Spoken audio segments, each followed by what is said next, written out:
మా బాపు గురించి ఆహ్, అంటే స్పెసిఫిక్ ఇన్సిడెంట్ అంత ఇమ్మీడియట్‌గా గుర్తులేదు. బట్ చిన్నప్పుడు ఆల్మోస్ట్ అందరికీ సేమ్ ఎక్స్‌పీరియన్స్ ఉంటుందేమో.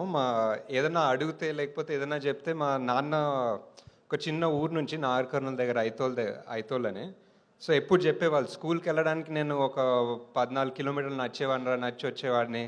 నీకిప్పుడు పెన్ కావాల్సొచ్చిందా? పెన్సిల్ కావాల్సొచ్చిందా? అని చెప్పి చిన్నప్పటి నుంచి ప్రతి దానికి ఆయన చిన్నప్పుడు పడే కష్టాలు, ఆయన చిన్నప్పుడు కష్టపడి వంటలు చేసుకుంది, హాస్టల్‌లో ఉంది అన్నీ చెప్పేవాళ్ళు. సో, ఏంటి అంటే ఆబ్వియస్లీ ఏంటి ప్రతిదానికి ఇదే చెప్తున్నారు స్టోరీ అనుకునేవాడిని చిన్నప్పుడు. కానీ నాకు మొన్ననే అంటే నేను కూడా ఇప్పుడు బాపోయాను. నాకు కూడా ఒక పిల్లోడున్నాడు. సో, 2, 3 ఇయర్స్ బ్యాక్ నేను కూడా రిషి గాడికి అదే చెప్తున్నాను అనమాట. నా చిన్నప్పుడు ఎంత కష్టం ఉండే తెలుసారా నీకు అని. సో, అప్పుడు వెళ్ళి బాపుకి హగ్ చేసుకోవాలనిపించింది బేసిక్‌లీ. అంతే ఇంకా thoughts all. Thank you. Yeah! Thank you so much. అందరు బాపులు ఇంతే అండి.